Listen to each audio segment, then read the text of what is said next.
Hi, my name's Hudson, and I'm a geoholic.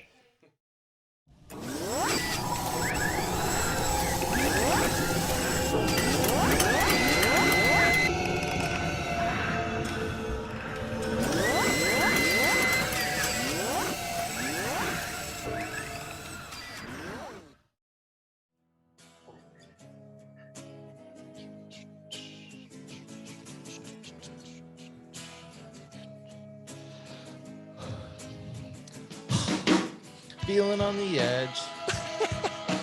Welcome back, Geoholics. Thanks for joining us for this episode 103.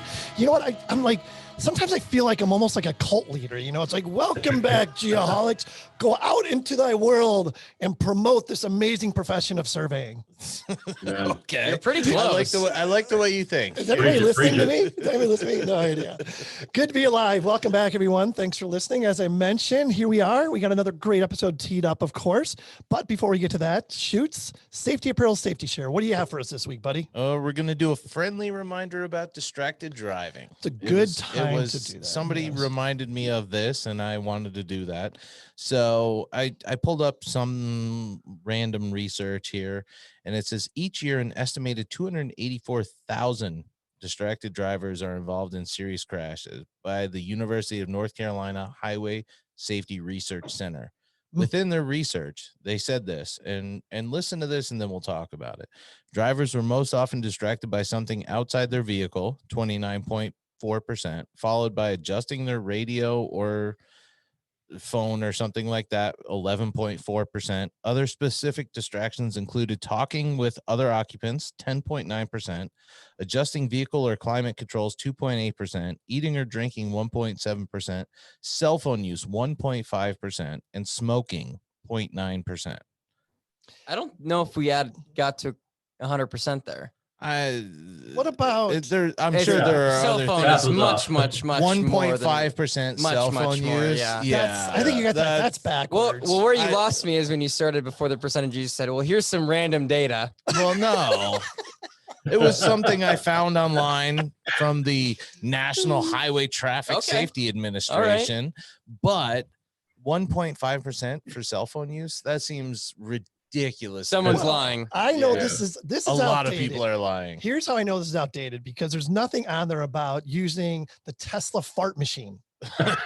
Or Tesla autopilot. Yeah, I mean, how many people have gotten in an accident using the Tesla fart machine? I know it's happened. More than 1.5%. I know if I had one, I would be guilty of that. There's no doubt about that. Jake, you need a sound effect. Yeah, exactly. Yeah, we can grab that. Yeah. All right.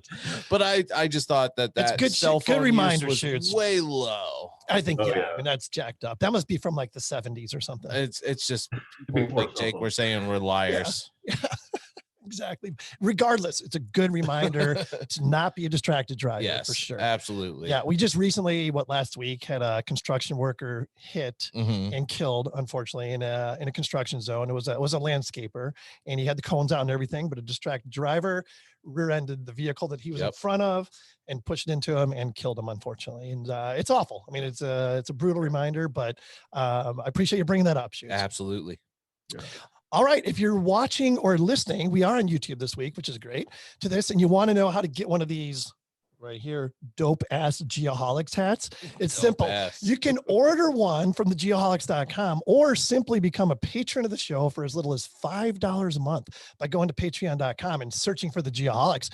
And if you go that route, not only do you get this dope ass hat, but an entire fan pack, or the whole enchilada, as they say, that will include a pint glass, a t-shirt, stickers, koozies, what else? Tattoos. You say stickers? Stickers. It's got it all. You got it all. Yeah. It's a hard deal. How can you pass it up? I have no idea. Other than that, we are coming down to the end of 2021.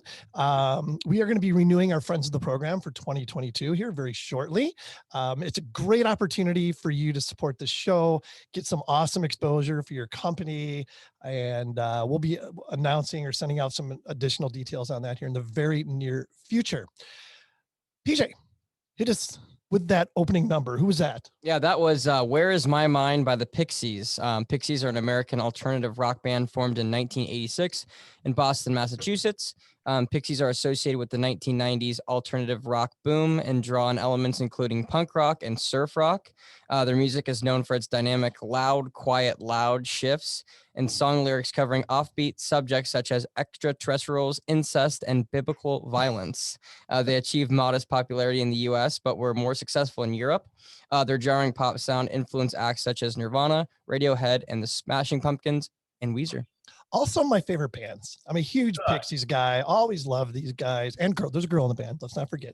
The Pixie, of course. Yep, I do have a Pixie story. Of course. We do. 1988 was the year. Get in the time machine. 1988 was the year.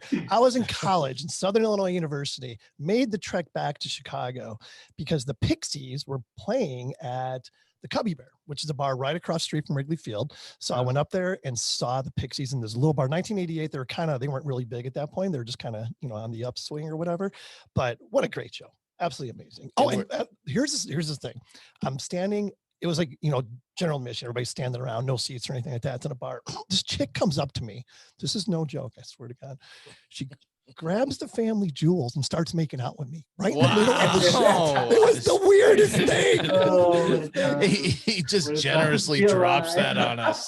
Back in the day, man, I had it going on. I'm telling you. 88, what a year, huh? Sucks to get old. Is that before you were Dilfy Dilf? You were just a regular dude. I was just a smoking hot dude, huh? Apparently. He was the Cubby Bear. Hey, Cubby Bear. What happens is the Cubby Bear stays the Cubby Bear. Unless you're on a podcast talking about it. All right, here we are back in the Diamondback Land Surveying studio. Good to be here. Absolutely. I was exchanging Good times. texts with Boom, boom, boom. Yeah, look at that. Exchanging texts with Mr. Trent Keenan today, as a matter of fact, and he wanted to remind me, and I failed to do this last episode, so I'm going to plug it right now. In case you weren't aware, the National Society of Professional Surveyors, also known as NSPS, and the Urban and Regional Information Systems Association, that's a mouthful, also known as URISA, are partnering on the return of the Survey and GIS Summit. You can join them virtually November 3 through 5 as leaders from National Land Surveying and GIS professional societies explore the similarities and differences between the two professions. Find out more by going to surveygissummit.com. November 3 through 5, huh? I like 3rd that. through 5th. There Kind you of go. European of you or something. Well, I mean, we were in the Netherlands last weekend, yep. so maybe I picked up on that. 3 Who knows? November through 5 November. I don't know. Hey, it's this whiskey. Shout out to this week's highlighted friend of the program. Shoots, who do we got this We week? got Parkland College this week. Looking for a convenient, affordable way to become a professional land surveyor? Indeed. Are you? Well, stop what you're doing and check out Parkland College Land Surveying Program. Parkland College offers a land surveying AAS associate's degree. The land surveying AAS program prepares the student either for employment as a surveying technician or for transfer to a 4-year degree program to become an Illinois professional land surveyor. Parkland College also offers a land surveying certificate, which they call the weekend land surveying program. Students earn 24 credits in just 24 months by watching pre-recorded lectures online, completing online lessons, and receiving on-campus instruction 1 weekend per month. So it's kind of like 1 weekend a month, 2 weeks a year kind of thing. Isn't it kind of like when you're in National Tent Guard. City? Oh, yeah. Tent City, didn't you go like once a week? You had to go there, huh? Let's get back to the subject at hand. Parkland College was the proud recipient of the 2016 National Council of Examiners for Engineering and Surveying NCEES Surveying Award. Anyone interested in either of these options should visit www.parkland.edu/land surveying or contact Corey Allred at allred@parkland.edu. So many acronyms. Hey, I had to do it. Golly. All right. NCEES is a popular one. It with really us. is for sure. Yeah. All right. Trimble Geospatial Weekly Words of Wisdom. I was thinking about this. William Shatner recently went up to space, right? Passenger on a Blue Origin flight. And I when he got out, like when they got back to Earth and he got out of the capsule or whatever, did you watch it, PJ? Yeah, there's kind of a funny clip from it. But it was just like when they were interviewing him, it's like his emotion, it was like so raw. It was unbelievable. And I went back and I wanted to see what he said because I was really taken back by it. And he's 90 years old, right? Yeah. 90 years old. So, I mean, he's got a pretty good perspective on life in general, I would think at this point. And here's what he said. He said, I hope I never recover from this. I hope that I can maintain what I feel right now. I don't want to lose it. It has to do with the enormity and the quickness and the suddenness of life and death. Oh my God, it's unbelievable. The moment you see the vulnerability of everything, it's so small. The air which is keeping us alive is thinner than your skin. Yeah, he was pretty taken back. I He mean, was right like- from the second he got out of the capsule and they were Yes. standing in the middle of the desert. There's a couple of videos of him standing there and he's lost. I He mean, totally was. He was like Yeah. lost for words. He was almost mumbling. It was pretty incredible, no doubt. But good for him. Some great quotes there for sure. Let's catch up the boys a little bit. PJ, what's up, man? I'm doing good. I'm going to get kind of nerdy here, but this is something I ran across last week and I was super interested in it, kind of went down a rabbit hole. But MIT, I'm not sure if you saw this, maybe some of the listeners have, but they created the most powerful magnet ever made on Earth. Really? And it's kind of interesting too how they, speaking of Blue Origins and SpaceX and all that kind of stuff, they measured magnets at these sizes in this unit called Teslas. So I don't know exactly how that converts, if we can like pounds or something like that to like pole, but this magnet is 20 Teslas. So what the big thing here is that they're going to be able to put a number of these together. I think it's like 16 or 18 of these giant magnets and make a nuclear fusion, net positive nuclear fusion reactor. And it's something we haven't been able to do for years. And we've been studying fusion. And obviously we have nuclear power plants that are fission and they're like super volatile. And a lot of people aren't like super happy about those being out there. But this is like kind of the new wave of power and something that is not as volatile. And by using these magnets, what they're going to do is they're going to put 16 or 18 of them together and make like this like bottle of a magnetic field. And then the plasma inside, which is like millions of degrees, is not touching anything because we don't have anything here on Earth that would hold this plasma besides this magnetic field. So super interesting if you want to look into it. I saw this article and I just went down a total rabbit hole. MIT does a great job of posting all sorts of videos and stuff, breaking down exactly how they're going to do this. But by them powering on this magnet and it pulling this kind of magnetic field of 20 Teslas, they're on the right track of being able to put this reactor together. That's so nuts. But can it make a fart noise? Yeah, maybe 20 times. Yeah, 20 Teslas. All I know shoots is I'm glad I don't have to follow that up. Oh my God. Yeah. Now I was all proud of myself this week. I watched something on TV that I was like, oh, I'm gonna throw out And then something. I watched TV and I watched this show and it's amazing. Well, and now Jake drops that bomb. Well, on hopefully us. I got that right. I'm just armchair nuclear physicist. I'm sure Nick or someone is going to send us an email. I probably got something wrong, but just an interesting thing to check out. Right? What were you watching, My Ryan? God, I watched Squid Game.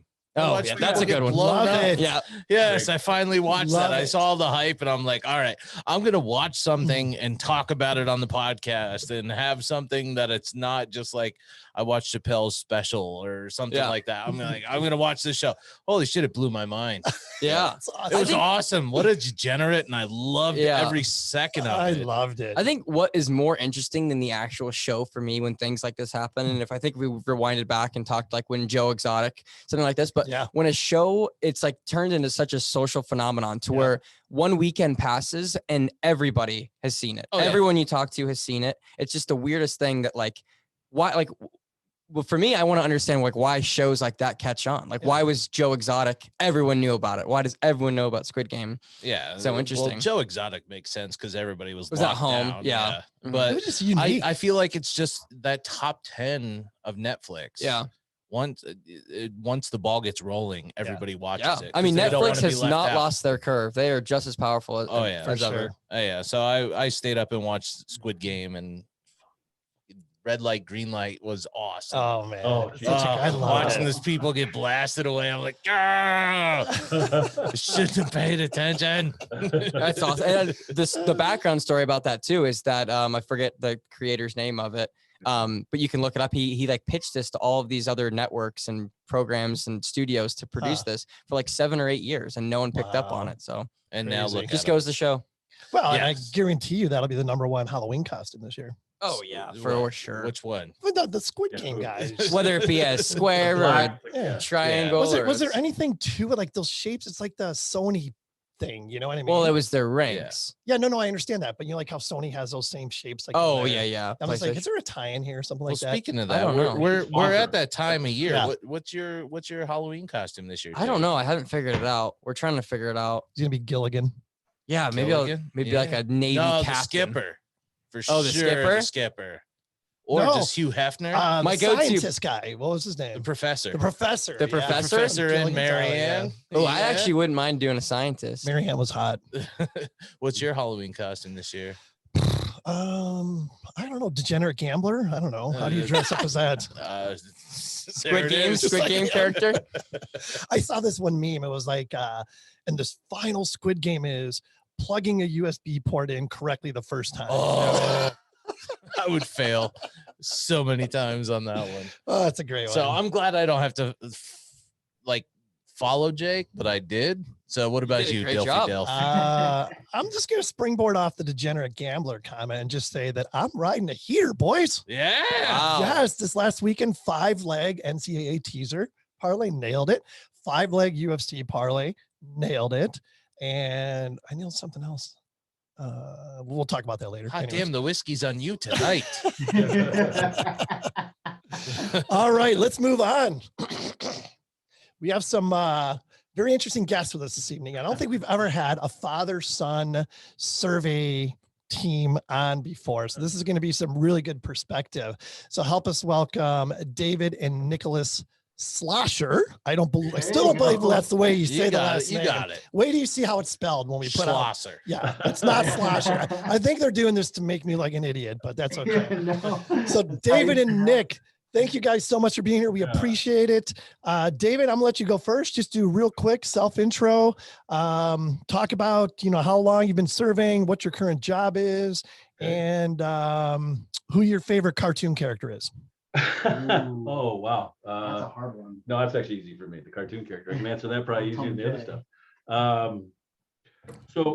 Let's see. I have been surveying since 1989. So what is that? 30 some years. I'm not going to do the math in my head right now. I've been drinking whiskey, so math is hard. But 1989. I actually joined the Army as a field artillery surveyor until 1994. And then my passion pre-military was to get involved somehow with working outdoors. I really enjoyed doing that. So my original thing before the Army was I worked for the Forest Service and the Department of Wildlife there in Colorado. And that's where I actually learned originally how to become about surveying. I was actually taking a class for the Forest Service one summer when they were doing a forest route surveying. And so when I was in the military, or when I had opportunity to pick a degree in the military, I saw this surveying. And so I wanted to relate forestry to the military since I needed to go to the military. Schools weren't so great. I wasn't so good a student in high school. So I decided to be field artillery surveyor, which then when I got out, I wanted to go to forestry school. So it was either going to go to Colorado State University or Oregon State University. Those are the two places that I really wanted to seek and find out more about. And they to me, they still are the best two forestry schools in the nation. Somebody can argue with me otherwise, but that's my opinion. So I ended up coming to Oregon, Oregon State University for one major reason. My grandfather, my dad's dad, who I'd never really met, lived here, and he was going to give me free room and board. So that helped. So I ended up coming out to Oregon, going to Oregon State University. And it was still summer when I got out of the Army. And so I decided to try to find a summer job. And I went to 2 interviews. And the second interview was actually at a place called Northstar Surveying here in Corvallis.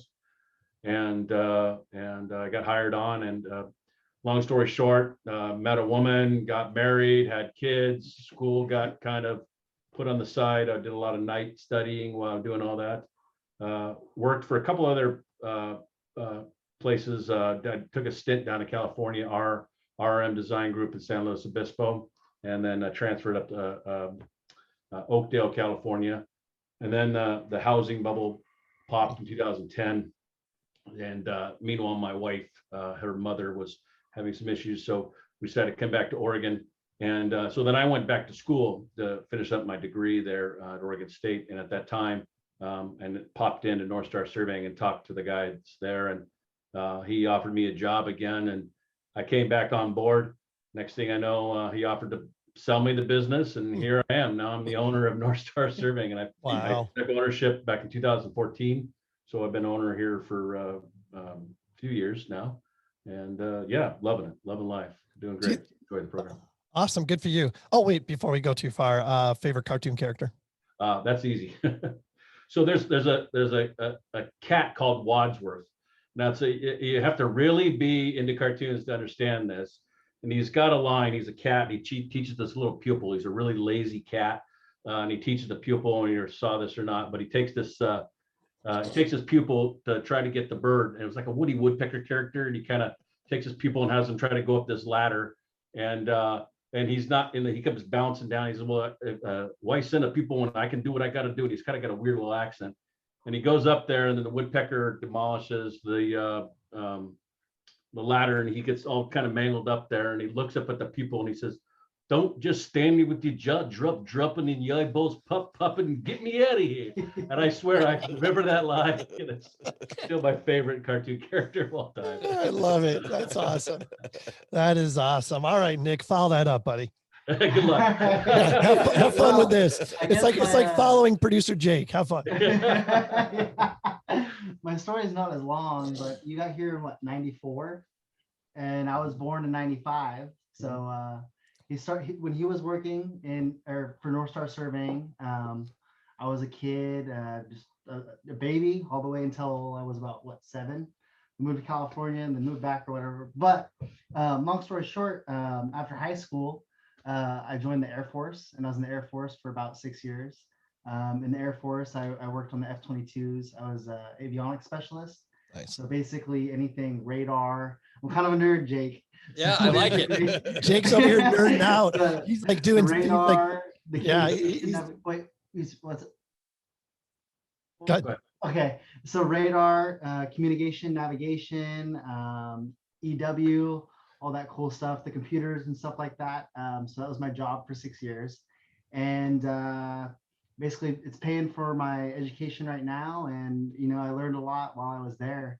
But towards the end of my 6 years in the Air Force, I felt like it was the best decision to get out of the Air Force and then come learn how to be a surveyor for my dad. And that's kind of what I'm doing now. So basically now what I'm doing is I'm looking up old monuments that he set when he was my age, after he got out of the Army, except this time I'm getting out of the Air Force, kind of retracing his steps and stuff. So favorite cartoon character?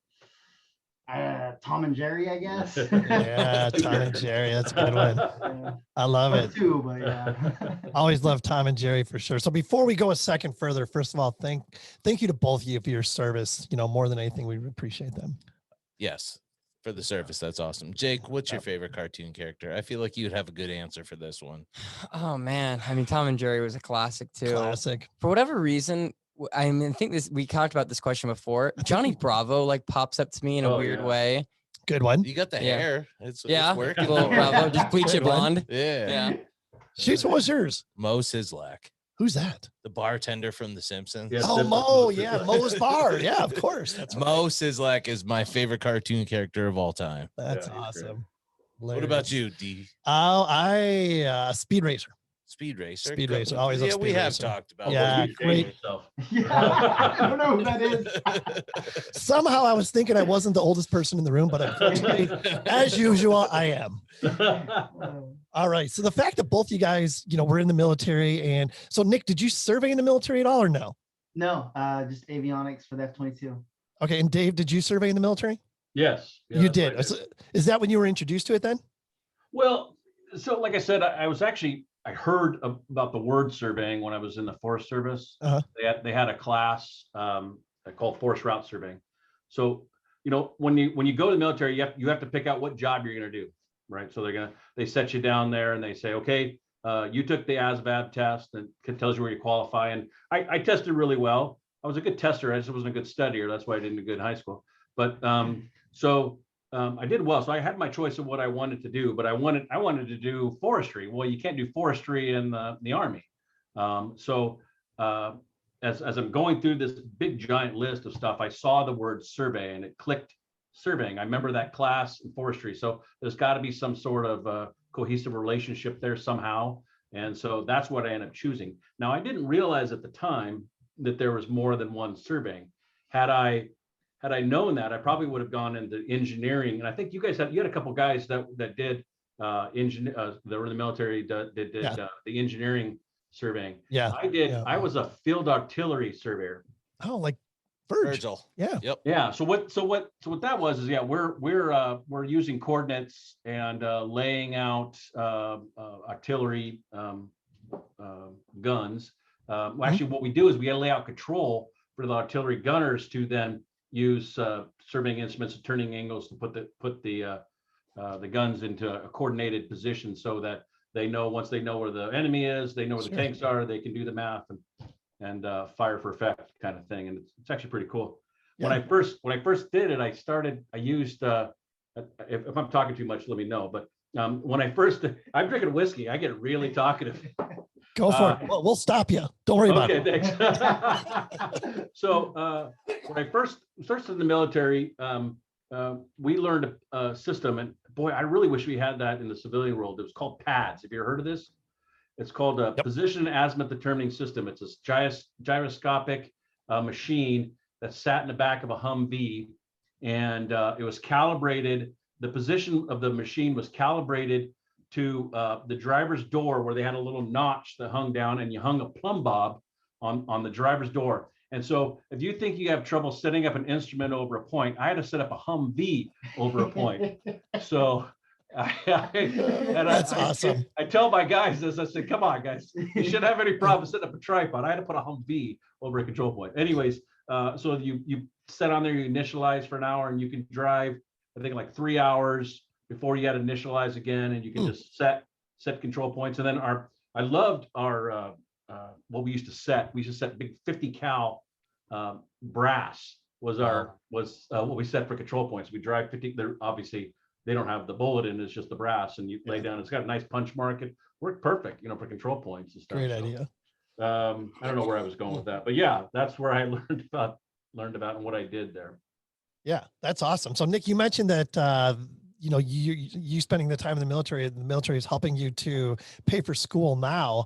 Tell us a little bit about that. What kind of schooling are you involved with right now? All right. So when I was in the Air Force, part of my job was to debrief the pilots, and oftentimes that would put me in a vault, basically waiting for the pilots to come in.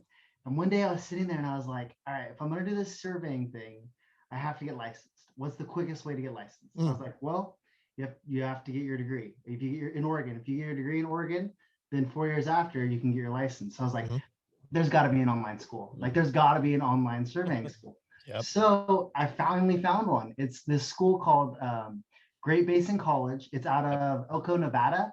Yep. And everything's online. All the surveying classes, my math classes, and everything like that.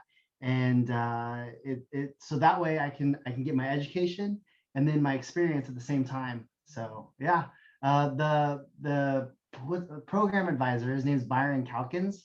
Okay. He's a pretty cool guy, and he'll really help me out, and it's turning out to be pretty good experience so far. So it's a geomatics and land surveying degree. So yeah. I-O. Free plug. Don't get used to it. Yeah. Oh man. No, that is awesome. So how far along are you in the program then, Nick? So I got my associates when I was in the Air Force, but not all of my credits applied. So I have to take basically all the surveying classes, and then a few more maths and a few more Englishes. What they do is basically you get an associate's, because I think it's like a 2-year school. So you get your associates and then you transfer right into the bachelor program. So I don't necessarily know how far I am, Sure. but I'm cruising along. So I estimated 2 or 3 years, hopefully. Gotcha. So Cool. So you go. just when we're going to get into this here a little bit later, but in Oregon, what other requirements to become a surveyor? Is it a 2-year degree or a 4-year degree? You can have both. So you can have a 2 or a 4. A 4-year Okay. degree, then you only have to have 4 years experience. Okay. You can get a 2-year degree and they go to 6 years experience. Gotcha. But what's interesting though is you can be an engineer and have a 2-year degree and only have to do 4 years experience. Something is Why definitely as a jacked surveyor up. you have to do 6 years. I don't understand. But That makes no freaking sense not whatsoever. at all. no. So yeah, that's the OAR Oregon rules that they have, administrative rules. Who do we need to call? We need to call somebody about that. I need to work on that myself. I feel Seriously, like, though, I feel that like is we BS. I feel like we call Trent Keenan. He'll I was figure gonna it say, out. yeah, I'll call Trent. Yeah. He'll call someone else, Yeah. and then it'll He'll be figure fun. it out for us. He knows people, that guy, for sure. Yeah. All right. So, okay. So, one of the unique things, like I mentioned earlier, is the fact that you guys are a father-son kind of team, and I have a gazillion questions about this because anytime I have even like worked with friends, like I've hired friends, it's been a freaking nightmare. So I can only imagine what it's like to work with family. So let's see, who do we go first with? Let's go with Dave. Oh boy. Well, you've had both of us on. Oh, you've had every single Slosher has Yeah. worked here, even my wife. Wow. And I love it because honestly, God, when I first started serving, I worked for this really small company. It was a husband and wife and their son-in-law and me and one other person. That was the size of the company. And Dave, you mentioned the whole Forest Service thing. This is in Southern Illinois at the time. Our main client was USDA Forest Service. We were doing retracement surveys all over Southern Illinois for the Forest Service. It was the best experience ever, but I can totally relate to what it's like to work for a family-owned business. And there's definitely pros and cons to that situation. So Dave, why don't you expand on that just a little bit? Okay, so first of all, Kent, we do a lot of forest route surveying now, and we're hiring. So we'll see you next. Do you week. really? And second of all, yeah, we do. We Wow, work that's for, awesome. we We're work, out of the woods today. yeah, we have big clients. Well, we don't work with the Forest Service, but we work for timber companies. Sure. Hampton, Weyerhaeuser, Stimson Lumber. Oh, wow. Hancock. So anyways, here and there. So we still do the old school retracement surveys, following the guys, the 1800s, the Oregon Trail surveyors, the old guys that have set trees with blazes in it. We still have to go in the middle of the woods, 3 miles in and find an old tree with the blaze. And that's as fun as it gets. To be honest, to be honest with you, and Nick, I'm sure you appreciate this. It was by far the best surveying experience I could have asked for. And I did that for like 10 years, and just being on the field and traversing through, the hills and valleys of Southern Illinois. And just like you were saying there, David, like just following the footsteps of these original surveyors was some of the most fun I've ever had in my life. Right. Well, it's very physically challenging. Mm-hmm. I mean, it's very tough. We actually had an article written after us. Heidi Jackson wrote an article on XYHT magazine called Boot Camp. You should look that up, and you'll get an understanding of how physically exhausting that woods work can be. But it is rewarding, definitely rewarding. Yeah. So little off track, but working with family. So I'd have to say that I never really had. I'm just explaining. I'm not going to sob story, but I didn't really have a dad growing up. So I wanted to be a kind of dad that was definitely involved in my kids' life, and then they were involved in my life, right? So. My kids have been working with or around me since they could, right? I've had them, little tiny 5-year-olds out on jobs with me, just to be with me. And when they got old enough, in fact, I had a wood story. We were actually when I was actually in California, we were doing a job in Sonoma, and I'm looking for a corner, and I couldn't find it, and my daughter, she's about 5 years old. I said, well, I'm gonna go look for this. You stand right here. And I just, because it was a nice safe spot, she could stand. And so I went to go look for another corner, and I come back, and she'd just been digging away on this hole that I was digging away on. And then I says, what are you doing? She says, I'm still digging. I'm digging. She's digging. I said, fine, keep digging. There's nothing there. And went and tried to find something else. Come back about 15 minutes later. I'll be danged. 2.5 feet down, she found that stupid body that had dug that thing out. That's awesome. And she always tells a story that she found a corner that I couldn't find. So that's awesome. But we've had things like when we go construction staking, they're hold the bag, here, pound the hub in. And in fact, my son's got a scar on his hand because he laughed and the thing splintered and he got it on his hand. But they've all experienced it. And my daughter knows how to run a machete to cut out the line that way, and she goes and gets it. And so they've all understand what I do, which is good because when we're at home, they know what kind of work I've done and what I've gone through and the hard work or not hard work or whatever it is, and we can really relate to each other that way. And the same way, I relate to them. I go to their football games and I go to their basketball games and their ballet and whatever it is that they're doing. So they do what I do and I do what they do. And I think it's always been a symbiotic relationship that way with my kids. And I think it's been good. So. Man, that's solid. I damn near teared up, I think. Serious. I mean, that's good stuff right there. And the more I think about it, I'm like, if I didn't have the opportunity, because that was my first job doing those Forest Service retracement surveys. That wasn't my first job. If I didn't get an opportunity to do that, I don't know if I'd still be in surveying. I mean, I enjoyed it that much. And it just gives you a perspective on the profession that not many people get. So Nick, obviously, I mean, you are in such a good spot, getting exposed to that type of surveying for sure. I mean, what's interesting here is we do a lot of different type of surveying. So one of the guys that you just hired on maybe a year ago, he just graduated from OIT with a geomatics and surveying degree, and he really likes woods work and he really likes construction work. Well, here, I mean, we do it all. We do woods work, construction work, altas. We fly drones. I mean, it's a really great place to get exposed to a lot of different type of surveying. And I think that my dad's always, and this is why I'm super lucky, is that my dad's biggest thing is grooming young surveyors. So like for me, I basically get the opportunity to learn from my dad, who is a person who just wants to give me as many tools and resources and knowledge and experiences that I can get. So to the original question, what's it like working for family? So like, I find it to be a great experience. I mean, I've been gone for 6 years. I was in Florida and I was in Hawaii.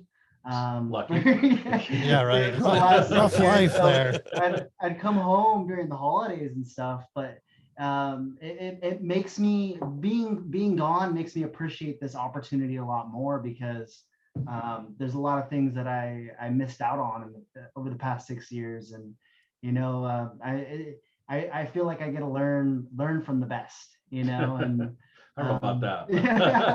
well, what I see is the best in a really a good setting. I mean, the cool thing about it being like a family business is, yeah, our families worked here. I mean, my brother worked here for a very good chunk of his life, but like the people that we have in the company, it's always been like a family for me.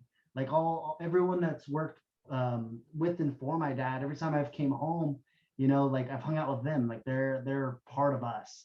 So I think that my dad's family values carries on with how he runs the company and kind of the vision that he has for what we have here. So yeah. That's how it is, I guess. Awesome. We have an old guy here. He calls him Uncle Bob. Yeah. Well, Uncle Bob worked here before my dad worked here. Oh wow. Now Uncle Bob still works here.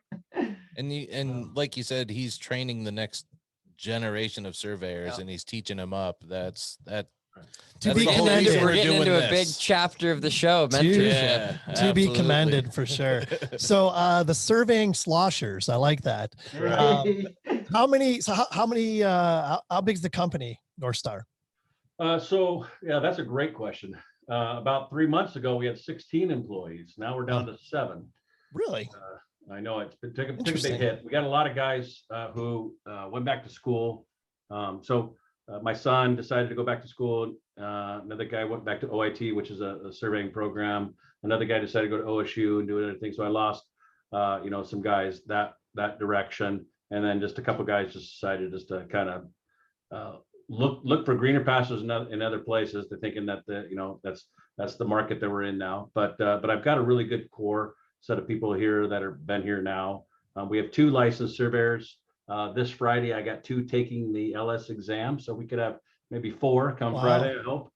So that's the thing. When we talk about training thing up, that's exactly what I try to what we always push for here is that we have Thursday meetings or Thursday schooling here. We've been working on like the certified survey technician program. So got everybody here is at least a CST level 1. If not, some of the guys have worked towards the LS degree, the LSIT and an LS degree instead of the CST. So we always meet up, like I said, every Thursday from 6. I buy them dinner, and we just go over program, classes and discussions of triangles or whatever it is. We're trying to do level running, all that kind of stuff, and so that helps me as an owner of the company to. I'm probably way off topic, but an owner of the company to not only am I training my employees to be better surveyors, but then I'm also training the next profession. The younger guys to come up and learn the profession, hopefully the right way. And like you said, like Nick was saying, we do every aspect of surveying, everyone. So there's not something that is out there in surveying that we don't do. And what's great about our company is that, and we can discuss this if you want, but we have no engineering in-house. We are just surveying. I find that to be a positive rather than negative, because I can work for any engineering company doing their stuff, and I don't have to worry about competition.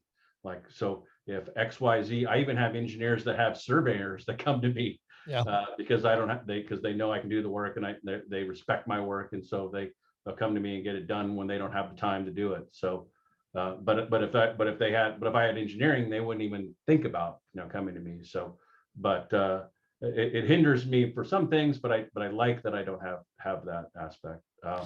Yeah, and you can just tell, Dave. I mean, you're a stand-up guy, and people want to work for you. Let's face it. No, right. But in all seriousness, I mean, the way you're conducting yourself in your business is exactly what this profession needs. I mean, taking time out of your day, out of your week, what have you, to discuss the CST exam and talk about specific topics that are addressed on that exam. I mean, oh my gosh, I mean, that's exactly what this profession needs, and it's exactly what the profession is lacking. There's not enough people like you that are willing to mentor and take the time out of your busy schedule to do that. But you see the value in doing so, and kudos to you for that. Well, I mean, because just like you did, Ken, you work for other people, and you see how difficult it is to get up there. When I first started in this, like I said, I was in the Army and I got some training in that, but artillery surveying and private surveying, or even for the public surveying, is completely different. And so I had to learn everything on my own. I had we bought the Trimble 4800 GPS because some salesman showed us. He staked out a point, moved away, came back, or tied a point, moved back, came back, staked the point. Oh, we're sold, let's buy it. And the thing sat down in the basement for 6 months, and nobody ran the thing. And I said, why? So, I would take it on weekends and just set it up and learn it and figure it out on my own and figure out how to do it. We were using a DOS-based, we started as a DOS-based CAD program here, and we were barely out of drawing our own topo maps. And I said, this is ridiculous. So I went and took my own AutoCAD class, and figured out how to do AutoCAD and figure out how to do this. And then to deal my license stuff, not one person sat down with me and gave me any direction and showed me anything. I had to put my own books together and do my own studying, and that's not good.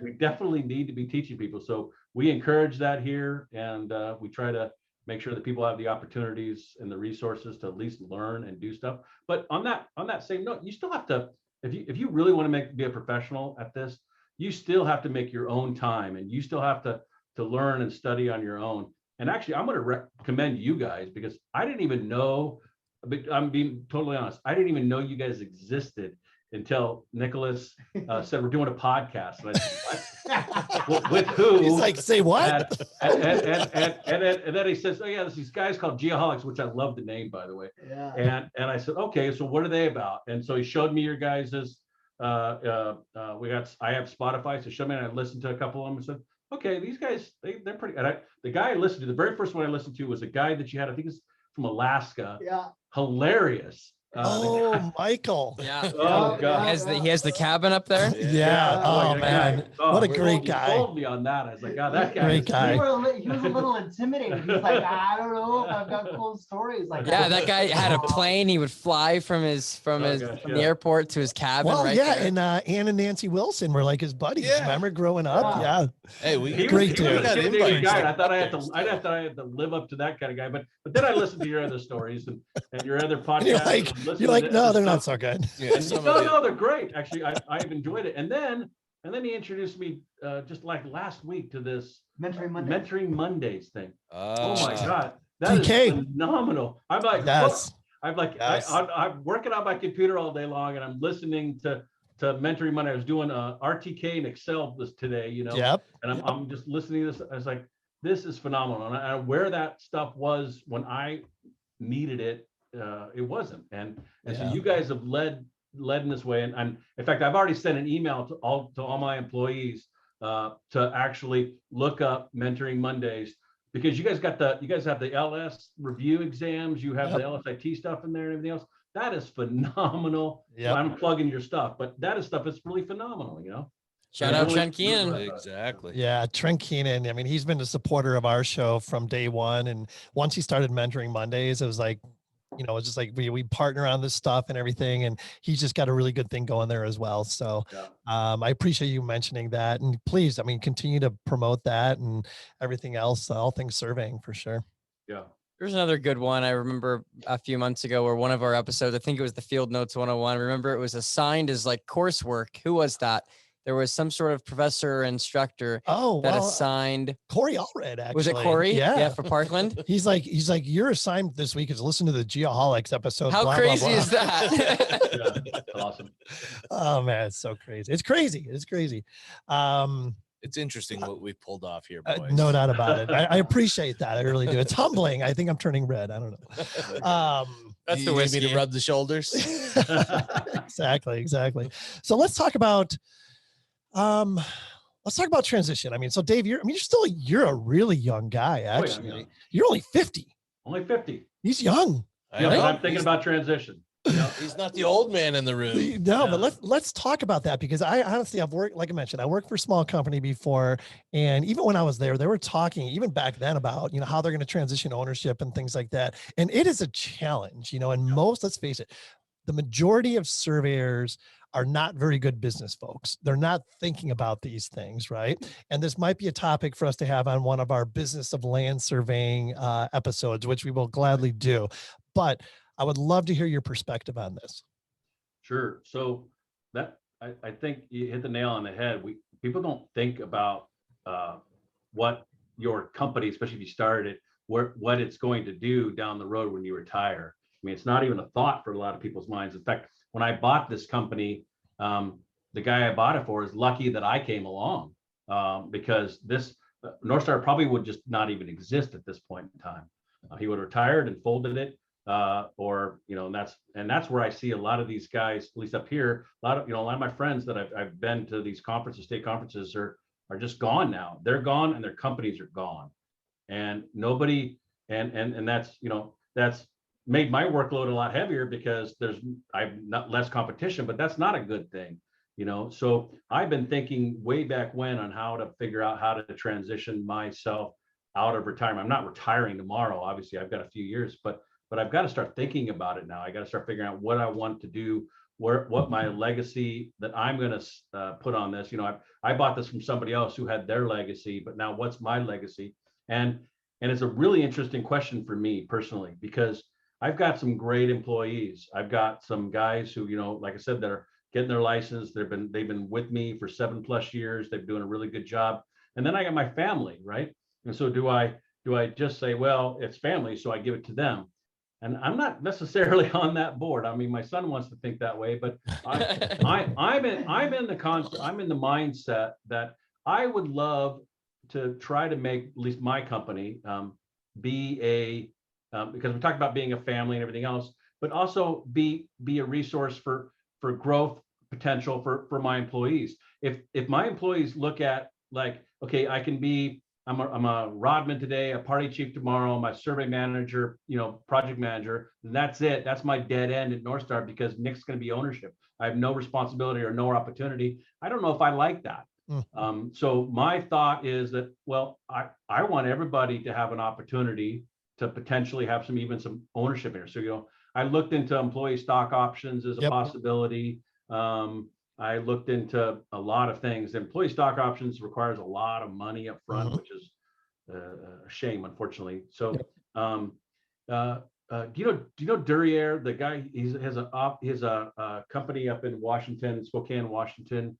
I used to teach at OIT. It was him and I had this discussion at the PLSO conference a few years back because he was retiring and getting rid of his company, and I just bought my company. And how he was asking me how I did it, and I think it was a great transition. What basically bottom line is that what I bought my company from my owner is that I bought from my owner. I didn't go to a bank. I didn't do anything. I just bought the company from him, and that's the way I'm looking at transitioning my company, is that my employees will have the opportunity to basically buy this company from me. And my goal is to have as much employees as that possibly want to come together, because to have that opportunity and that resource to eventually buy the company for me.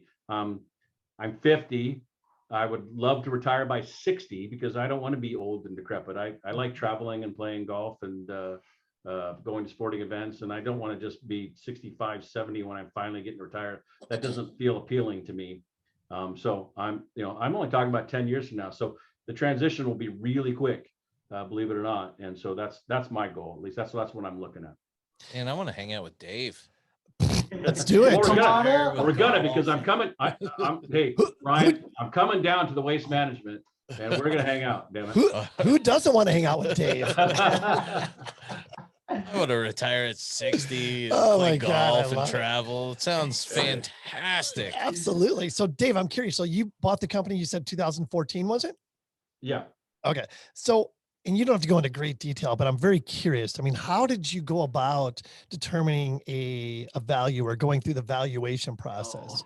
That's actually pretty simple. You just got to look at the numbers, right? So any business, when you're dealing it, you just look at how much money the company's making. So I just looked at the profitability of the company and then looked at 3 years profitability, and that's the valuation that I put on it, and that's what I bought it for. So. And then when you acquired the company, the previous ownership, did they stay on for a transitional period? Yes. So yeah, Ted Langton, he was the original owner. He was actually my mentor. I mean, that's the thing is, you remember I started working for him out of the Army, and he's the guy I started working for. So basically I got to buy the company from my primary mentor of my entire career. And so that was awesome. But where were we at here? So yeah, he basically offered me to buy it, and then I had to do all the other legwork. I got an attorney, I got a accountant. And by the way, here's advice for anybody trying to start a business. I'm going to give one advice that I got from a guy. If you start a business, like you're starting a corporation or anything else, you need a good attorney and you need a good accountant. That don't buy the cheapest. And one of the other best things to do is when you're buying a business, you need to try to make sure your accountant and your attorney are your same age, because as you grow up and get into retirement, so is your accountant and your attorney. You don't want some guy that's going to leave you and then you got to get a new attorney, you got to get a new accountant. As you're growing your business till your retirement, so are they, right? And you always want to find somebody that's like that's at least a principal in the firm, not just a flunky, right? You don't want the flunky attorney that's just got hired on. If you find a principal attorney, they always they're going to stay in their business. It's like that's what I'm saying. When I want my employees to buy my business, because then they'll be invested in my business and they'll work for my business, because they'll have a financial investment and they'll make sure that it keeps running and does the right thing. So I gotta tell you, Dave, that attorney thing might be the best advice ever given on the Geoholics. Very wow, really? I'm serious. I mean, that was so insightful. It's crazy. Well, I feel like we've got a lot of folks too that are starting up and they have their own kids. And maybe I wouldn't even think about having the age comment that you had just made there too. That's very forward thinking, looking down the road and noticing that as they grow older, so do you, and everyone retires at the same time, and freaking genius. Go travels. Everybody has a good time together. I think we're done here. Well, as we also said, when it comes to accountants and attorneys, don't buy the cheapest. You It's the don't buy the same thing with cheapest. surveyors. And shoot, right. Right. yes, exactly. Shoot, Great one. I'm going to put Shoots on the spot right now. Oh gosh. How's the accountant search going for the geoholics? Was I supposed to do that? You were tasked that like 6 months ago. We got to file taxes at some point. Jesus. His name is Edgar, Andy Livingston. Joey Bag of Donuts. Yes, exactly. Ooh, I like that one. Joey. He's got a Dagadon. 73 Ford LTD in the back. He's got a money bag back there. He'll hook you up. Oh my The God. problem is my accountant is ready to retire. There you go. Yeah. I found an old man. We might need to reallocate that assignment. Just mine. Give it to Jake. He'll get you the youngest accountant. Yeah, exactly. Yeah. Is the accountant supposed to be my age? Yes, that's a good idea. Exactly. Good idea. So great. That's awesome. Let's see, where should we go next? Let's go with, so Nick, I mean, what do you think about this? Everything your dad just said Okay. makes perfect sense to me. Where do your thoughts lie? I see an opportunity, honestly. So, I think that you're right. I think the biggest issue with surveying is people don't think business. They think surveying. And, I mean, we tend to get busy and, you focus on maps and you focus on your work and you don't necessarily always think about financials as long as you have money coming in and it's more than the money that's going out, things are good.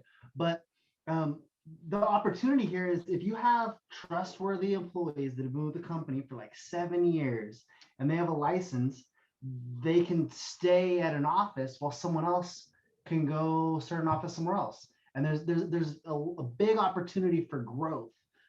If you have more people that you can trust, people that are more invested than just their paycheck. They're invested by some sense of accountability, some sense of ownership, that you can rely on them. And with that, it gives an opportunity for growth in other states, other offices in other areas. And I mean, yeah, I see opportunities during that or in that realm. But honestly, like a decision like that is completely situational. You can predict the future by creating it, but you can't really predict the future. You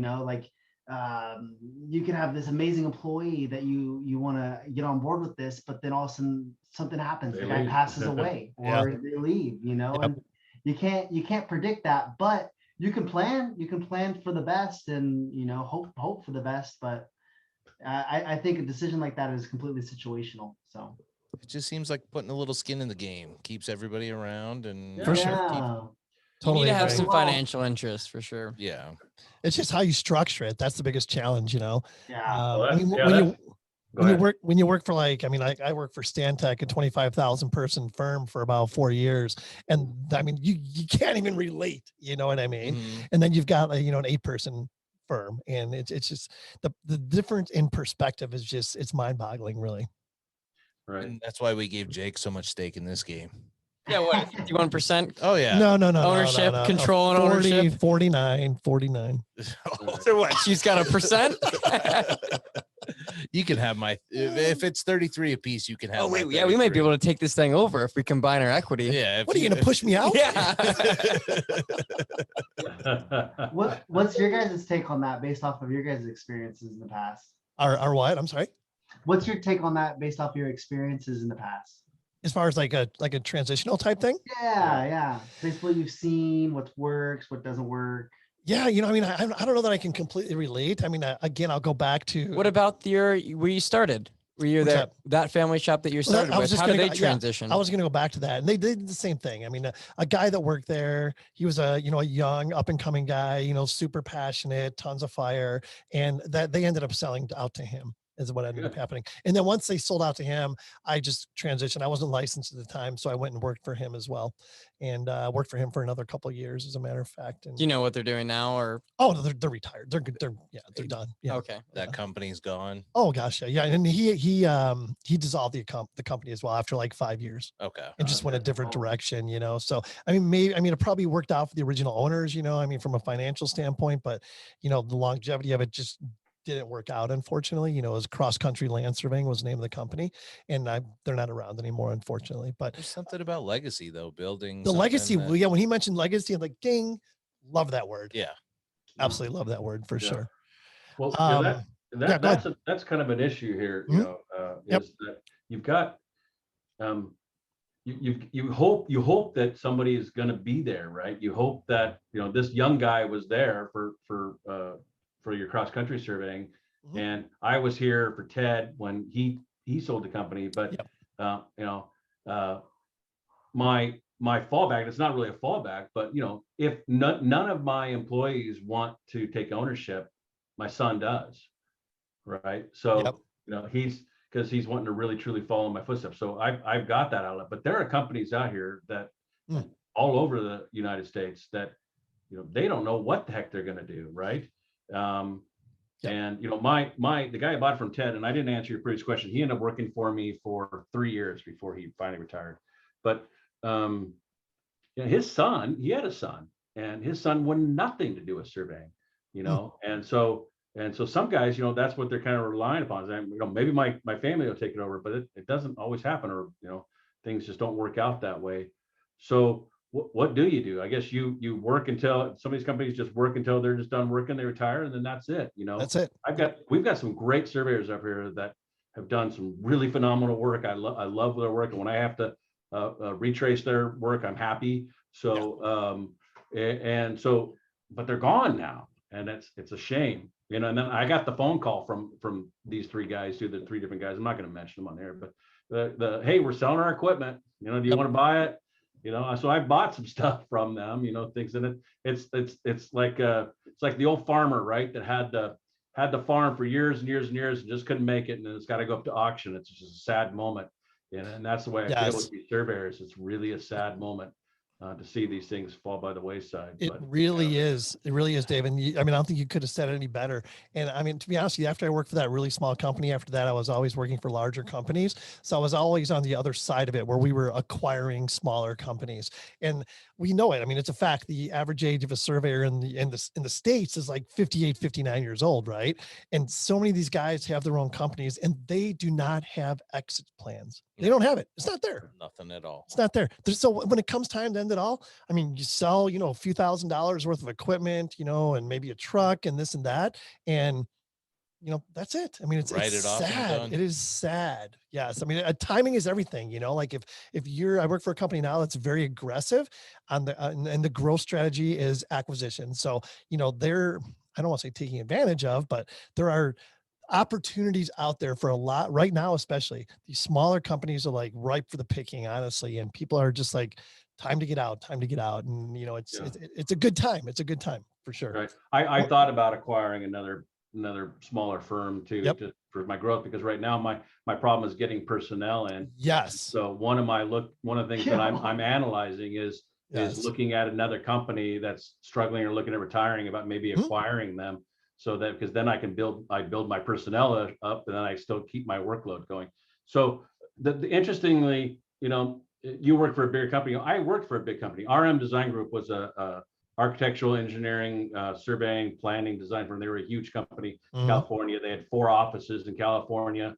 And that's where I actually learned this mentality from, was a big company, because they actually had this thing called, there was a principals and associates program, where a principal, you could be a principal, which is like a lead person, but then you could be an owner principal, right? So you have an opportunity, no matter what you're working for in that company, and bigger companies seem like they have it. And I want to have that even in a smaller company, is something to look forward to, something to grow to. And I think that's why a lot of these guys get out of the profession, younger guys, and try to go do something else, is because they look at it and they say, I got nothing to grow to, because I'm never going to be an owner. I'm never going to have the full opportunity. And I don't want to be that way in Northstar. I want to have those opportunities for my guys, at least personally.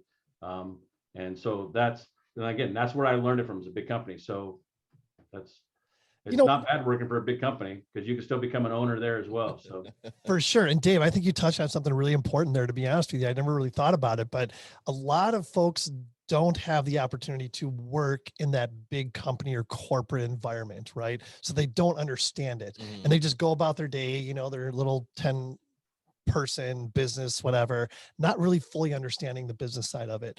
But when you get an opportunity to work for a larger company and you see, you know, the perspective and how they look at things, it really changes your mindset. Right. No doubt about it. So you mentioned you're at the point you were considering acquiring a company just to get the personnel, essentially. Right.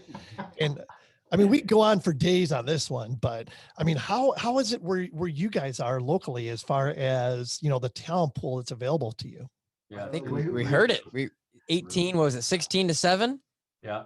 I'd say a lot of guys went back to school. I have to say that, but yeah, it's hard. We've got an advertisement out at the PLSO website and a few other different places, and we haven't even got one bite.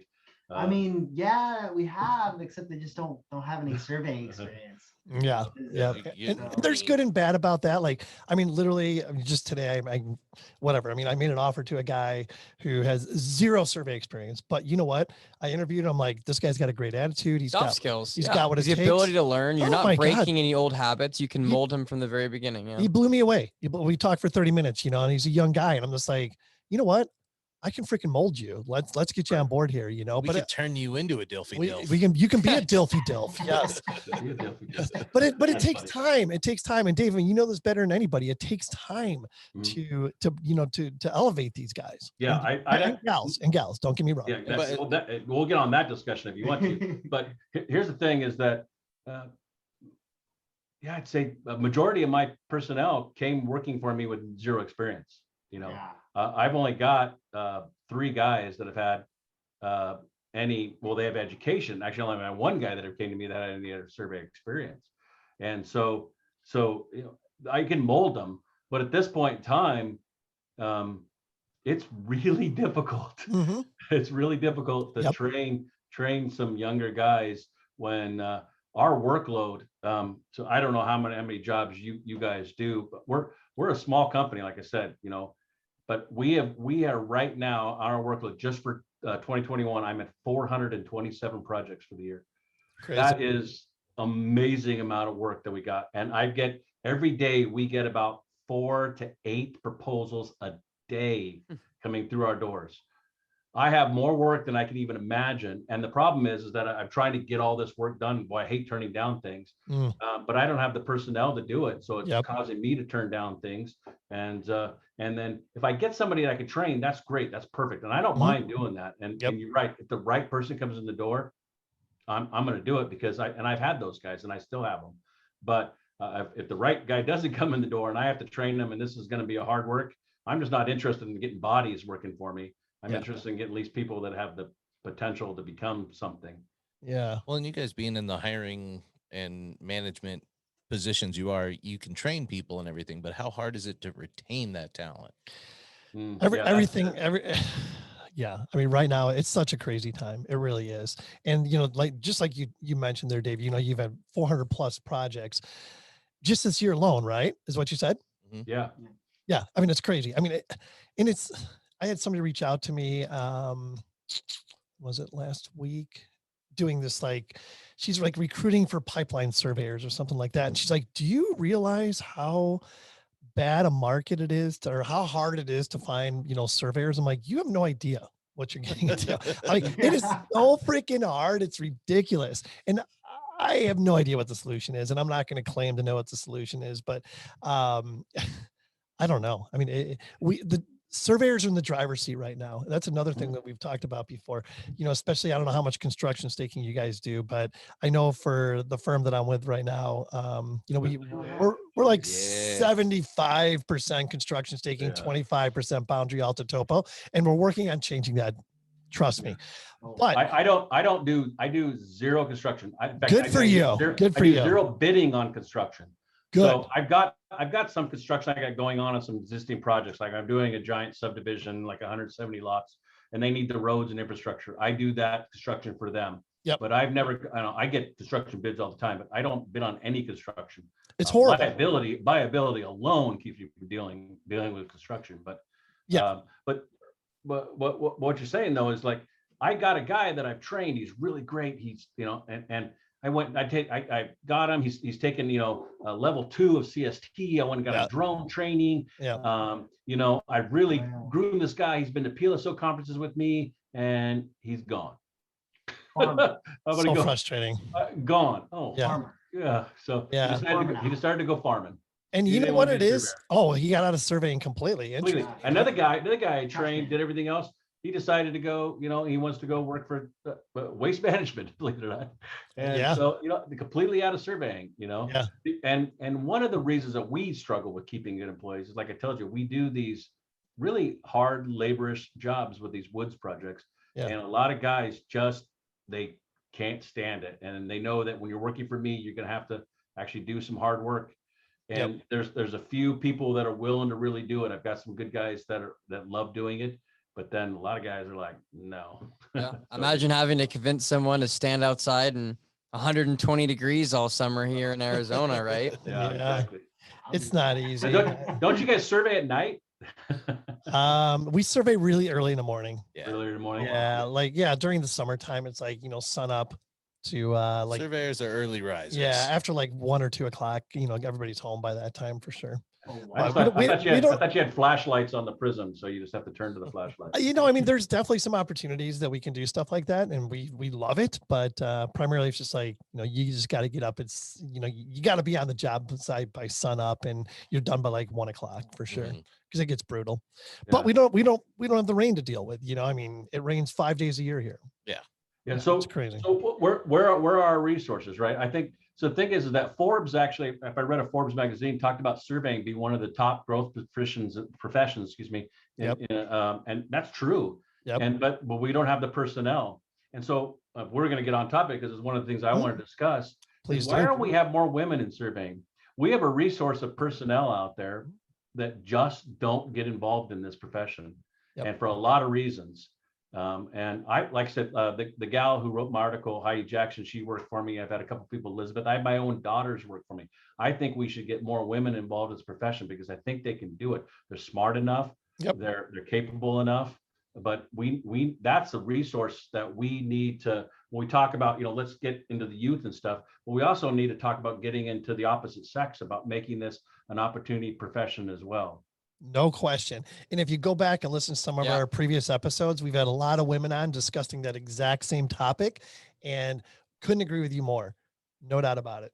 And most recently, as episode 100, Dave, I'm not sure if you're able to take a peek at that one, but that's a really good one that touches on that topic. Yeah. Well, I was actually I was listening to the Monday Mentoring Monday, and it was Anna Rios that was from Texas that was on there. Yep. Great. She's awesome. I mean, I hear her, how she's talking about her history and how she came up through it. And I see how difficult it is for women to get in this profession. I do not understand why. And that really lies upon us as the men in this profession to have a better attitude towards women are here. I've had guys in my own office when I've had these women that have said things that are just inappropriate, right? Yep. Because it's just not right. Like, well, she's not strong enough to pound a hubby. That's BS. Sure she is. She's just not strong enough for what you wanted. It's taking a little longer. Who cares? You know what I mean? And that's the mentality that guys need to get off here and have a better attitude, because these young women and old women, wherever they are, they definitely can do this job. They're probably smarter than half of us guys anyways. So they probably should be into doing this. They're just intimidated. I've got a lot of women for me. One of my best drafters in California was a gal. My gosh, she would have a map done in like a half an hour, man. She was so good, but she just didn't feel like this was her profession. Yep. And that's sad. Women are great for the profession, and they're so, just like you mentioned, they're very detail oriented. And even like when I worked for a company like Stantec, there were so many women in leadership positions. Just because, let's face it, men and women are different, right? But there are a lot of traits or strengths that come from the female side that play a huge role in this profession. There's no doubt about it. But at the same time, it's kind of a generational thing. I mean, Dave, you've been doing this for 30 years or more, whatever, the old codger, hardcore surveyors, if they have a woman out on their survey crew, they're going to be like, what the hell? This isn't going to work, right off the bat. But times have changed. There's no doubt about it. I hope so. It's No doubt about it. 2021. Come on, grow up. Nick, come on, let's get you involved with this. Tell us Sorry, I'm something. talking a lot. No, you're good. It's So- awesome. So I Everything's have, good. I have an interesting take. So like, I recently just got out of the Air Force, and I mean, yeah, avionics, there's a lot of computers and stuff like that. But I mean, I've been working with my hands, and we have, I mean, since I've been in the Air Force, or when I was in the Air Force, sorry, I just got out in September. It's October, so, but I worked alongside like many of women, and they're capable. So I just think that, I mean, I was a maintainer, so kind of a similar mentality as surveyors or people in construction. It's like, oh, I'm a man, I'm doing a man's job, you know, and it kind of scares away women.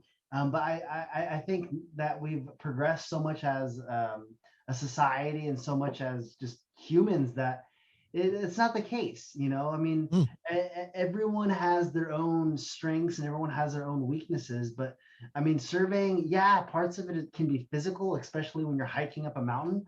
But I guarantee a woman that's in good shape can hike up a mountain a lot quicker and a lot more efficiently than an old man that's got a gut. You know, I mean, I'm just saying. So it's like there is. I just think it's a shame. But you know, times are changing. I think looking forward and moving forward, it's naturally going to progress to a point where there's going to be more women in a lot of different professions, such as surveying and other things. It's going to become more of a social norm. So Totally agree. I'm looking forward to the future in that aspect. So, Yep, completely agree. There's great opportunities for women too, you know, because like we actually had a gal here who was part of our PLSO, Professional Land Surveyors of Oregon, and gosh, for some reason her name's blanking me, but there's actually scholarship opportunities for young women getting into surveying because there's special scholarship, at least here in Oregon, special scholarship opportunities for a woman trying to get a degree in surveying that they can get, you know. So I'm glad we're doing that. I'm glad we're opening up doors and avenues for this, and we as an industry need to keep doing it and be more proactive at it. Yeah, for sure. Dave, you just got to keep doing what you're doing. What you're doing is fantastic. Don't stop. I'm trying. So, you know, one of the things we talked about earlier, and I just want to circle back on it, is the fact that like in Oregon, for example, you can have a 2-year degree, you can have a 4-year degree. Can you become a surveyor in Oregon without a degree or no? Yes. Yeah. You can't.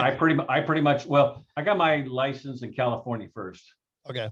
And then I just sat in Oregon for a committee, so I didn't have to worry about all that. But you can get an Oregon degree. So I'm licensed in both states, but you can get an Oregon degree just on education alone. Still, luckily, experience. Experience. Okay. But that being said, I don't know if you can pass the test without having some education. Well, it's an 8-year experience requirement, and then the education experience. Right.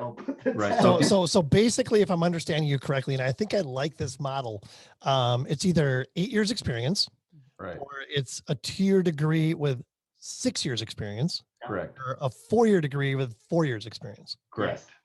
See, I think that's the perfect model. Mm-hmm. Yeah. Well, you can sub out any years for any education. For years experience. Right. Yeah, that's correct. I like that model. So how about 8 years of education? Well, yeah, well, that doesn't matter. The education piece says it has to be like a geomatics land surveying. Jake, you still have to have the experience though. Yeah. So even if you just don't. Yeah, Jake. You have to have experience. Yeah, I think that's what Jake. Way to go, Jake. When I talked about experience, or education, I'm not saying that you have to have a formal education. You just, in order to pass these tests, I mean, I took a California and an Oregon surveying test. You have to understand law for one, on both the states, and then you have to understand, how to break down a section. Well, us in the Western states need to understand the PLSS system, but there's a lot of things you still have book to learn. smart value. Yeah. So you can't just be a construction staker and then go try to take the test. You're not going to pass. You're going to have some big time trouble. So that's why we try not to just be limited to what we do as a company. And my personnel aren't limited. I don't just have construction stakers and topo people. I have corner finders and topo guys and digging out old records. They do researching. They do everything here. I've had guys learn how to draft legal descriptions with 1 year experience.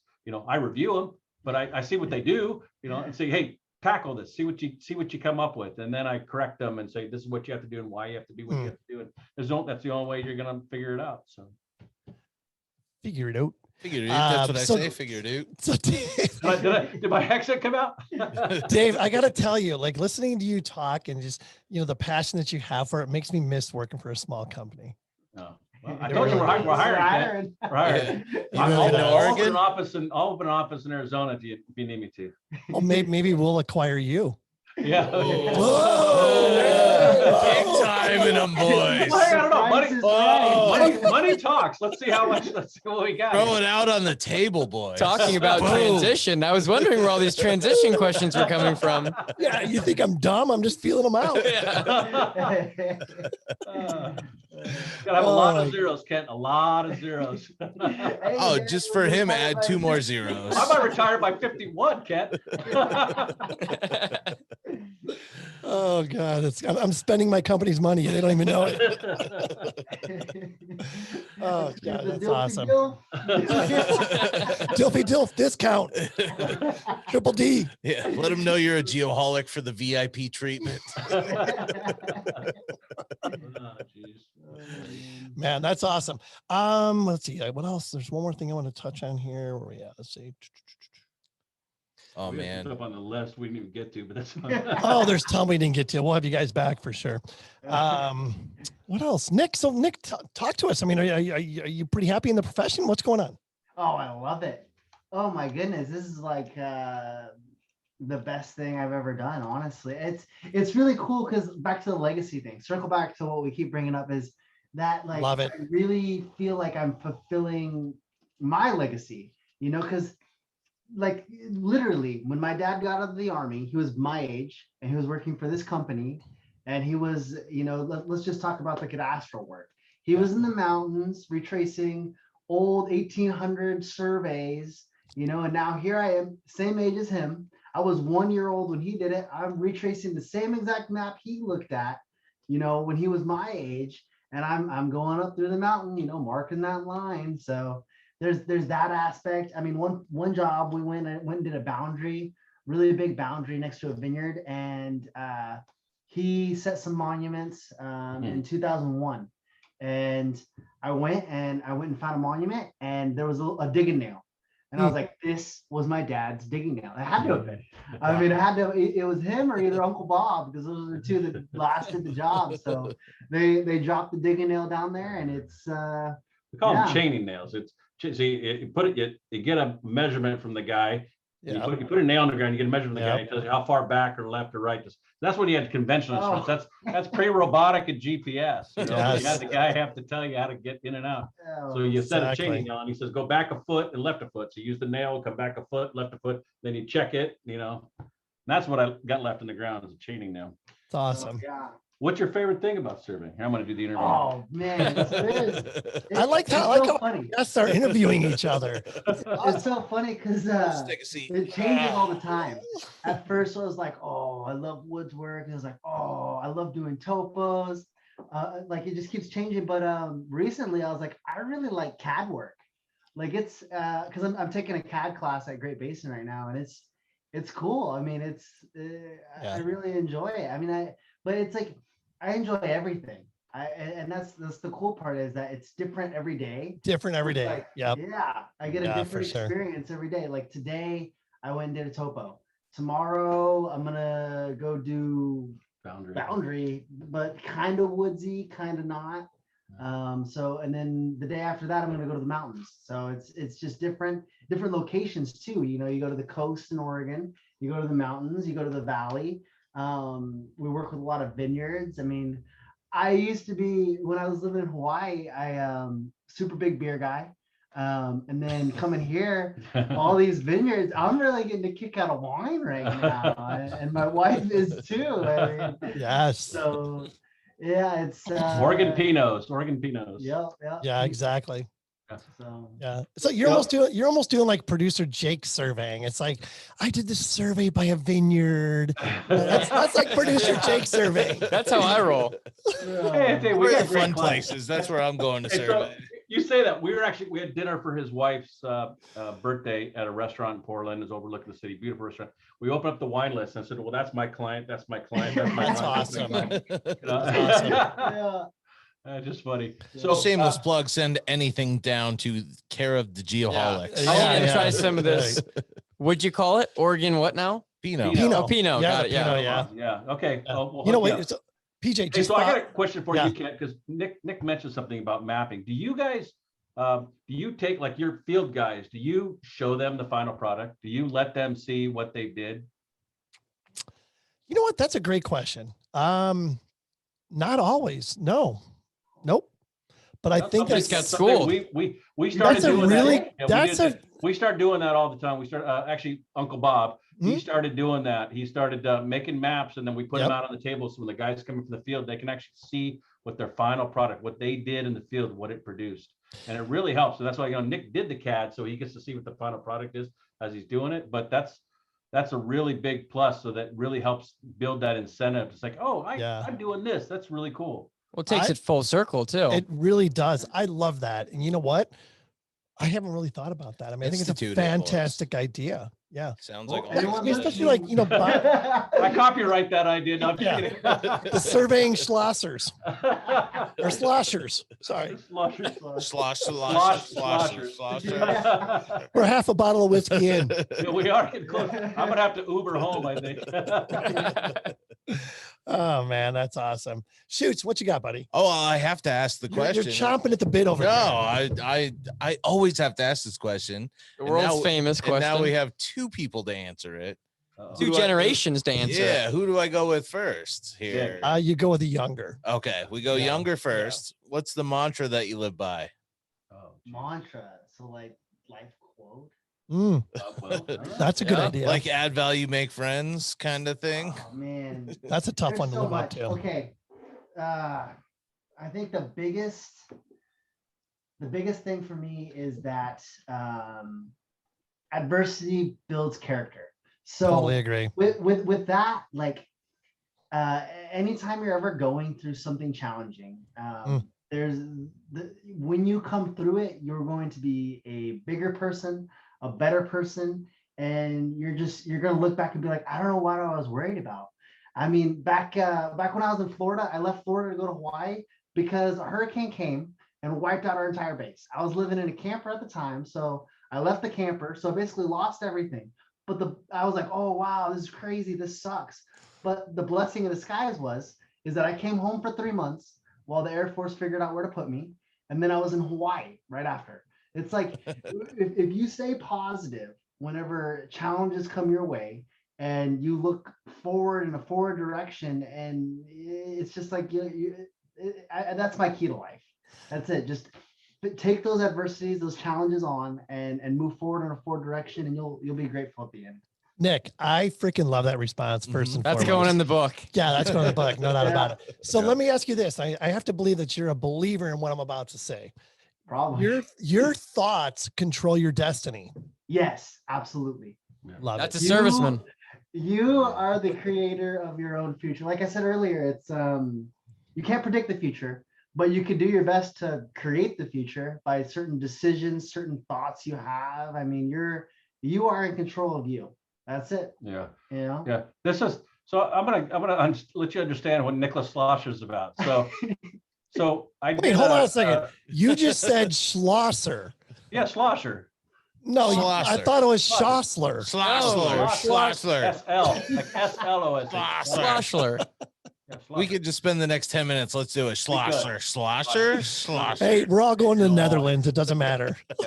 The German is Schlosser. Oh, so anyways, so I bought a drone from a company in Florida, which I don't recommend this drone, and I won't go that way. But I bought a drone in Florida. I went to go do some Gainesville, Florida, and I went to go to check it out and do some training and stuff on it. Nikolas was stationed in Florida over there. So he goes over there. He meets up with us at this training, and we're in Gainesville. That's where the University of Florida, the Gator thing and stuff. And at this time, Nikolas was taking after me. He had a little pot belly. He had been drinking quite a bit. He was like really out of shape and stuff. And so, when I grew up, my son, we played football. He did a lot of stuff. He was always in shape.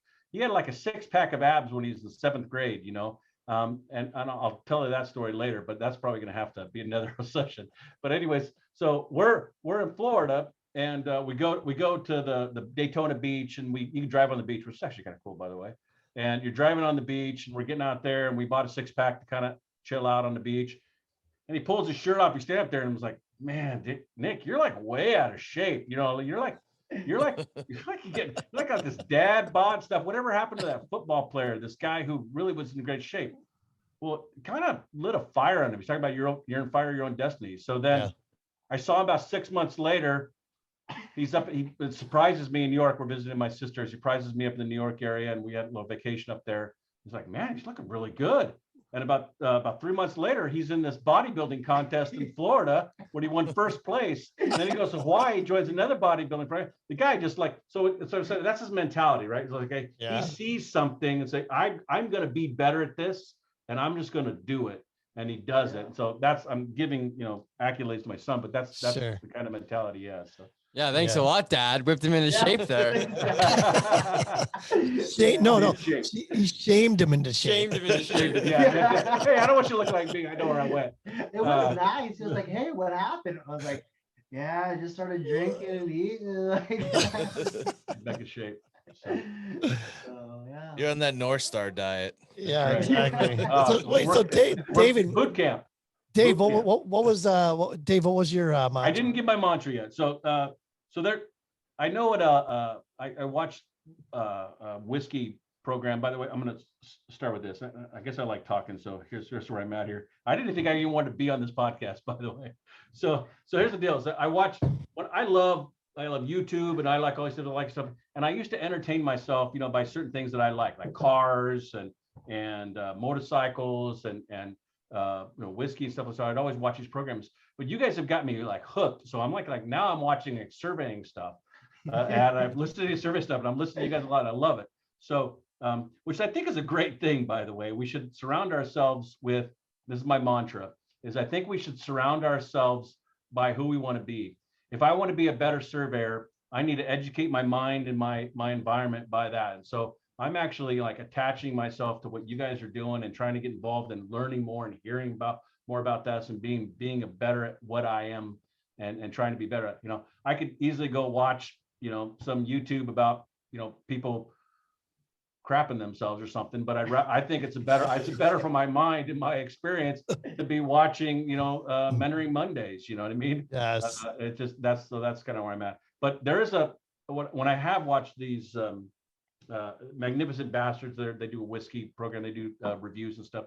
They have this toast, which I'll repeat it here. It says, "Here's to fighting, stealing, I forget what it was now. Fighting, stealing, and drinking. If you fight, may you fight for a friend. If you steal, may you steal a lover's heart. And if you drink, may you drink with us." There you go. Cheers, boys. Cheers. What great timing there. That was Getting fantastic. slossered. That was fantastic, David. That was fantastic. All right. That whole watching somebody crap themselves on YouTube, that's the first 10 minutes of the show. We talk about it there. Yeah. Well, no, I was thinking the whole time, it's like he's going down these YouTube rabbit holes, and I'm like, and I'm looking at these guys doing cheese racing. Oh, yeah. Yeah, when they're chasing the wheel of cheese. Yeah. down I the love hill. that one, by the way. Magnet fishing. What other Up that rabbit hole? hill? Oh, that's funny. Oh, so funny. We interviewed that guy. Yeah, he was great. He I was heard that one. Champion at it. Yeah. absolutely Oh, we've 23-time champion or something. We're like that. down all sorts of YouTube rabbit holes. Every week we got something new to present. Yep, no doubt about it. All right, so I've pretty much covered everything that I was hoping we'd get to. Shoot, you got anything? I got nothing. Let's think- get Schlosser. I'm Schlosser. Dude, the Schlosser name is going to live in infamy. There's no doubt about it. Legacy. It's all about legacy. Nothing else for me. I think that was great. Awesome. All right. Guys, I think we hit on everything. Is there anything else you want to add? No, like I said, I reiterate, appreciate you guys. You guys do a great work. I love what you're doing for the community. I just keep it up. You guys should be proud of what you're doing, and And I'm just a little small token. I know you keep giving me accolades, but I'm just a small token amongst everybody else in this community. There's thousands of us surveyors, from the West Coast, East Coast, and across the world, actually. Yeah. And so it's nice that we're a great community, and I love that we have the opportunities to do something like this. And I'm glad I got out of my shell, because I really didn't want to do this, but I'm glad I did, and I appreciate it. So yeah, You you're did wonderfully. like, as soon as they played the Pixies, these guys are cool. Yeah. Oh yeah, that was it. That was it. Yeah, I would have done take- Allison. I'd have done Allison. That's my favorite Pixie song. Love that song. What Love that minute song. 8 is all it is. It's a minute 8 song. It's a really small song, but it's great. Yeah. So, Absolutely. All right, don't go anywhere. We're going to catch up here after the show. Don't go anywhere. All right, that's it, boys. You guys, is that it? That's We're it. good? Put a That's bow it. on it, boys. Yeah, let's wrap it up. No doubt, another awesome friend-making, value-adding show. Please be sure to check us out at thegeoholics.com, where you can also sign up for our mailing list. Take a second and do that. Follow us on all social media outlets by searching for the Geoholics. Download all of our podcasts from just about everywhere, but most importantly, download the Geoholics app from Land Surveyors United. Send us an email at info@thegeoholics.com if you'd like to be a guest on a future show. Last but not least, please support our friends of the program, just like Parkland College. Every chance you get, and be sure to mention that you're a Geoholic for the VIP treatment. Pay it forward. Add value, make friends. There it is. Pixies, where is my mind taking us out? Until next time, be safe and healthy, everyone.